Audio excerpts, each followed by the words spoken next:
Yo guys, what's going on? Robert Warshack here. We are back at it again with another raid video. This one's super exciting. There's a ton of stuff with these new Oz events. For those of you who've been staying up to date on it, there's a lot. For those of you who are just hearing about it, we're going to go over it. There's going to be a new free champion, which is absolutely insane. There's going to be a hybrid fragment fusion champion, which is also really insane. And then there's a total of 3 other legendaries that you're going to get along with the new event dungeon and all sorts of other things. So with that, let's get into it. Summary of raid: Echoes of Oz, that will feature a various in-game event thematic reward calendar, 5 new legendary champions, time limited event dungeon, champion proving grounds dungeon, which we've seen on I didn't even make a video on it because it's kind of that bad. It's really just for people playing endgame. The rewards are bad, the bosses are really hard.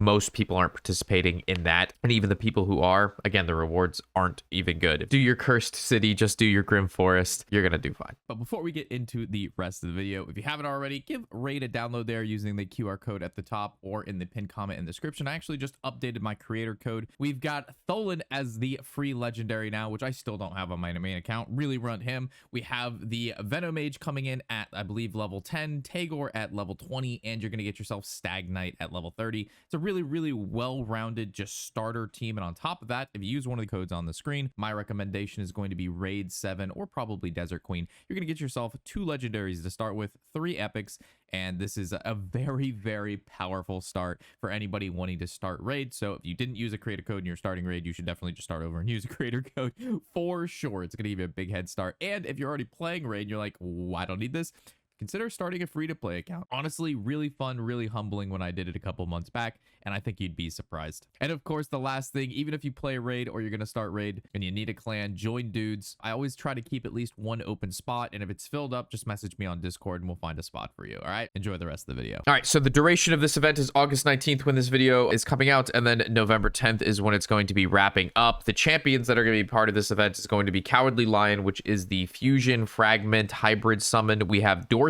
which is going to be the free legendary. You just need to log in for 7 days. We have the Woodman, the Scarecrow, and the Wicked. She drops from shards. Scarecrow drops from shards, and then the Woodman again drops from shards. I have seen the kit from Dorothy. She's fucking nuts. Cowardly Lion is also very good, especially with like the web designer and recent champions that we have gotten, so that's really good. So yeah, let's get into the kit of Dorothy, as she will be the login reward champion you get, very similar to all the previous one we had. All you have to do is log in for 7 days just during the event. Each day counts as 1, and then you'll get her eventually. So we have her A1 being it has a 75% chance of removing 1 random buff from the target, 75% chance of placing a 25% weaken debuff, so that's a good weekend. Good percentage, removing buffs is good. A1 is not why we like her though.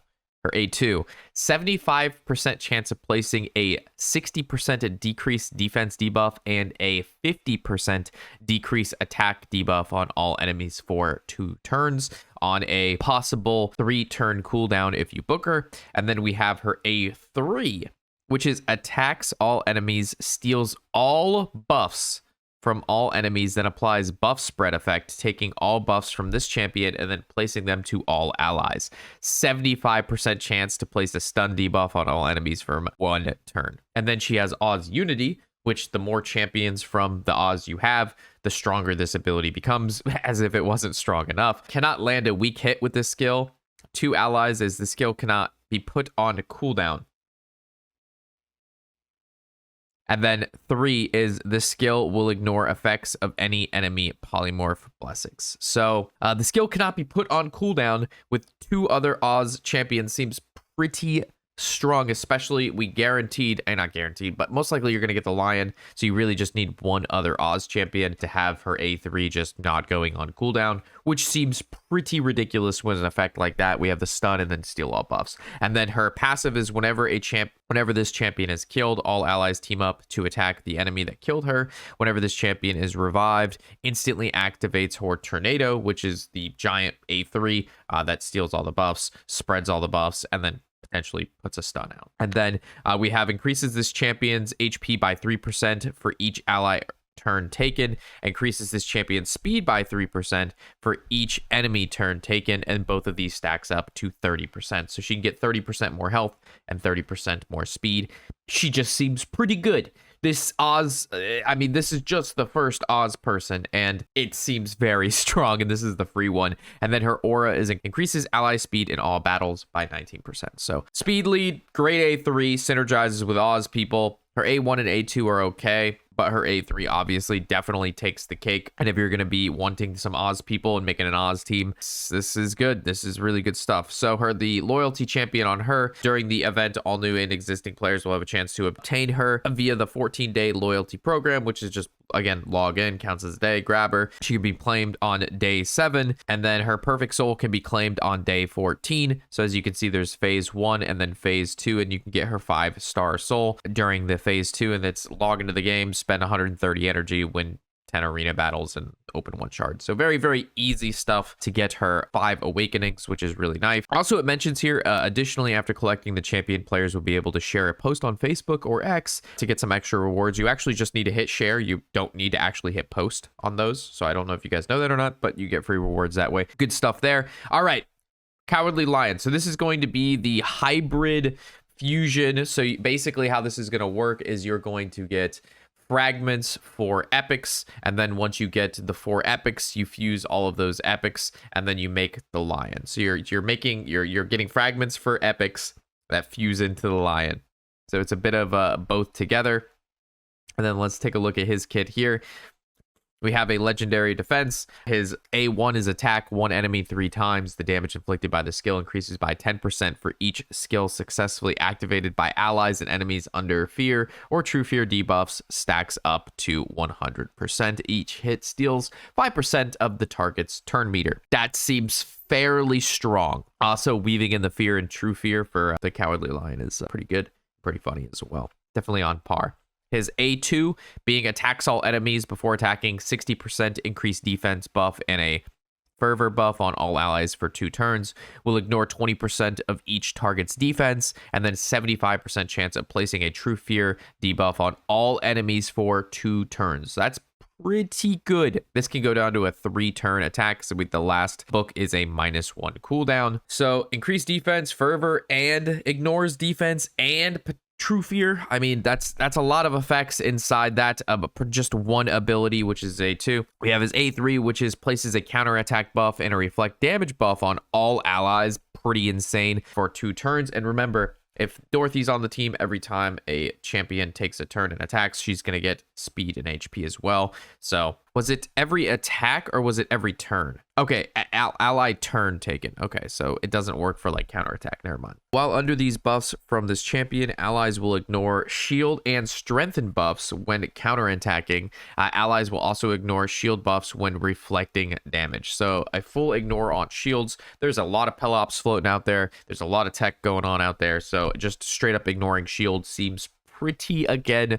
strong. Replacing a counterattack and the reflect damage, just solid stuff. And then we have his passive, which is an active effect. Whenever a fear or true fear is placed on this champion, removes all debuffs from this champion, resets all cooldowns, and activates an instant turn effect on this champion. Curious to see how the Cowardly Lion versus the Cowardly Lion goes, because they're going to be placing true fear, removing the buffs, re-attacking, attacking. It's going to place true fear. The other one removes true fear, resets cooldown, attacks again. Whenever this champion is under true fear or fear, debuffs, their skills will always activate, increase the chance of enemy skills not activating when they are under fear or true fear debuffs by 15%. If there are multiple champions on the same team with the same skill, the skill will not activate duplicate copies of the champion. Yeah, because you don't want to stack that 15% up too many times, right? If you have somehow a lot of the Cowardly Lion. But regardless, yeah, a lot of true fear, a lot of fear, attacks a lot, looks pretty strong.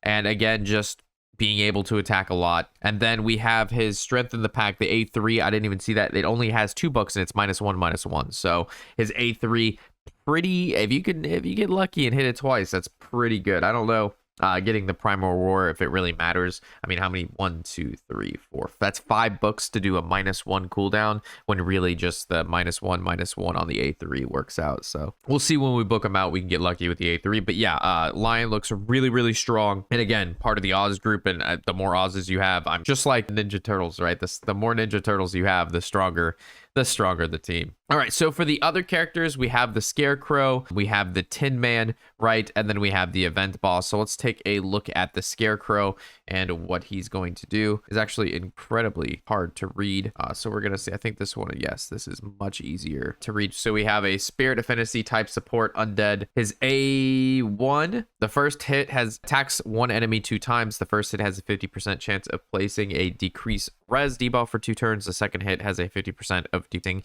a decreased accuracy. Debuffs cannot be resisted if any ally, including this champion, has been killed at least once during the battle. So definitely, I'm assuming we'll see a res champion pretty soon. If this guy is going to be getting bonuses off people dying, and then assuming you would bring them back. Smart Thinking, decrease the cooldowns of all ally skills except this champion's by 1 turn. Places a increased res and increased accuracy on a -1/-1, so 3 turns. And then he has, oh, there it is, all stitched up. Revives an ally with 50% HP, 50% turn meter. It places a block damage buff on that ally for 2 turns. Also places a 25% fortify buff on all allies for 2 turns. And that's on a 4-turn cooldown as well. Yeah, block damage on the res, fortify is good, 4-turn cooldown.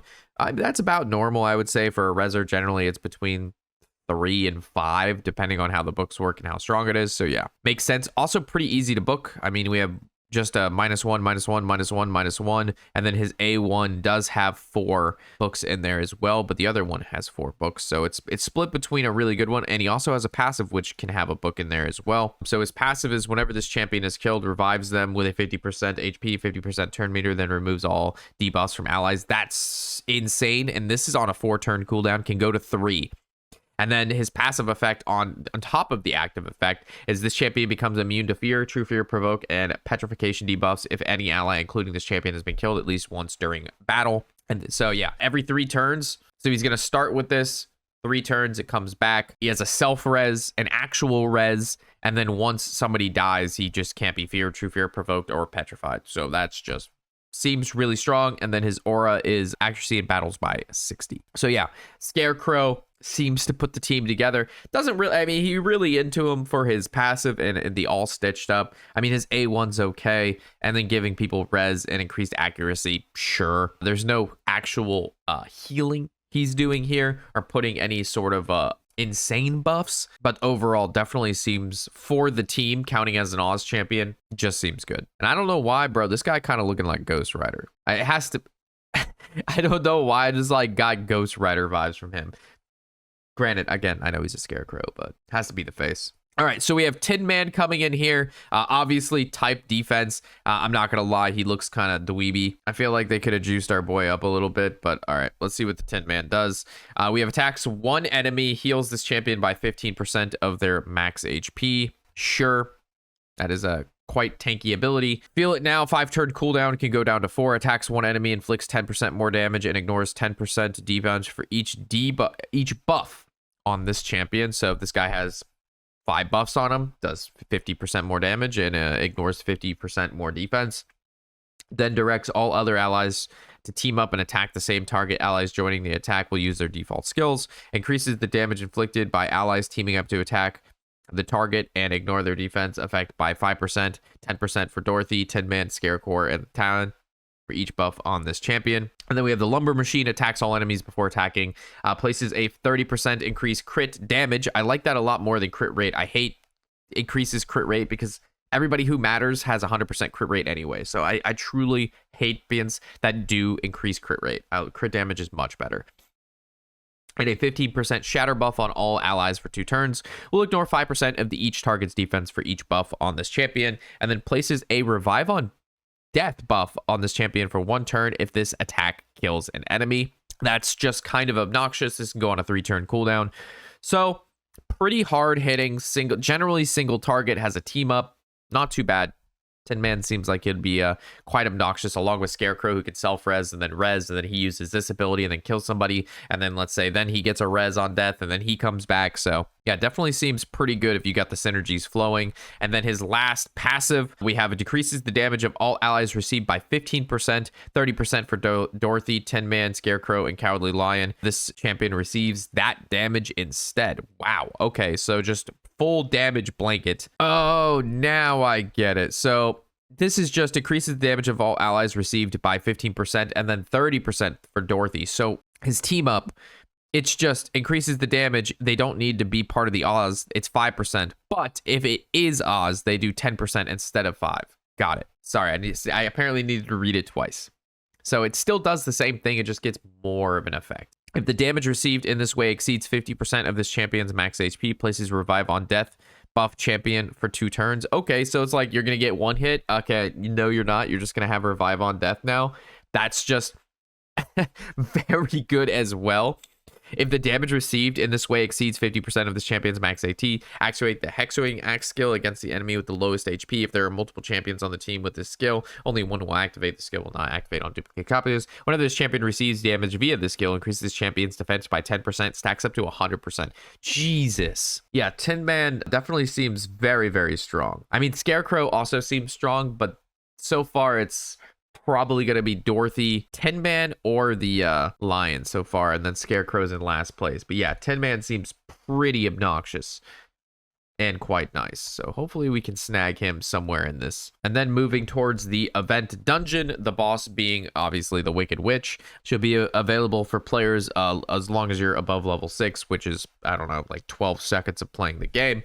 And then I believe her kit... Let's see if I can Google her kit real quick. We have our boy Nubs here with the kit, and he's in the picture provided by Reddit. So we have attacks all enemies, 40% chance of placing a blocked active skills buff for 1 turn, 100% chance of placing against targets who are under fear or true fear. Have another removes all buffs from all enemies. It's super obnoxious when they have this because at the beginning of the fight, obviously you're going to want to put buffs, and then as soon as she can attack, she just removes them, very similar to like the previous event we just had. So removes all buffs from all enemies, steals 30% of each enemy's turn meter if they're under fear or true fear, and 75% chance of placing a decreased defense and a 100% ensnare debuff on all enemies for 2 turns. And then her A3 is attacks all enemies, places a master seal debuff on the initial target for 2 turns, 30% chance of placing sheep debuff on all other enemies for 1 turn, places a block passive skills debuff for 2 turns instead if the 30% chance does not activate the sheep. So if it doesn't do the sheep, you get block passive skills. So far she just attacks all enemies. Both of those have pretty sizable effects. She's a void legendary, and her passive is probably just as insane, right? This champion is immune to sleep, fear, true fear, ensnare, block active seals, and block passive skills debuffs. Whenever an enemy receives a buff, 50% chance of placing a true fear debuff on the enemy for 1 turn. Will ignore any block debuffs. This effect can only activate once per skill and once per target. Okay, there are multiple champions with this. Yeah, because that's insane. This champion and their allies deal 20% more damage against enemies under fear, true fear debuffs if there are multiple champions on the team with this. Yeah, so yeah, the Wicked's pretty fucking crazy. So I'm leaning towards she's just good on her own. So the Wicked is obviously probably #1 champion. She's just insane and doesn't require any other champions to be good. She just is good. And then it's probably like Dorothy, Lion, or Tin Man, and then Scarecrow in last place. But yeah, the Wicked seems this is a nutty kit, and she also looks quite like a baddie. All right, so for her event dungeon, it's going to be Chronophage again. So for 1 piece is res, 2 pieces is speed. Generally, accessories, grabbing these, so you have 2 accessories or just 2 pieces, so you can get the 10% speed is really good. 3 pieces is more res. 4 piece start of the round with an immutable stack that believe your abilities can't be put on cooldown. And then we have 5 piece more speed, 6 piece 2 stacks, 7 piece res, 8 piece 12% speed, and then 3 stacks at 9 piece. Ideally, it's probably always good to have a full chronophage set if that's what you're going for, but generally just 2 pieces of an accessory or just 2 pieces of really solid gear for 10% more speed is kind of what you're going for with the chronophage. So I highly recommend, of course, farming that just like you guys farm pinpoint. So if you have 2 pieces of pinpoint, 2 pieces of like chronophage, that's 20% more speed right there. And then players who manage to get all event champions by November 10th will get a special gift of in-game resources, which is just a bonus to already getting a bunch of stuff. I think this is pretty much only for the whales. I myself, for any events I participated in, have never hit all of the legendaries, but maybe we'll get lucky this time. The Wicked seems like a pretty nutty one to get, so I will be aiming for that and saving my resources. There's a lot of stuff to digest here, a lot of new legendaries, and they all seem pretty good, and it should be fun. I'm looking forward to seeing how they fit into the team. Maybe we'll do some PvP with the Oz. See how they do in PvP and what they do for PvE. So with that, thank you guys for watching. Catch you in the next episode. Of course, I'm Robert Warshack, and happy whatever the hell day it is.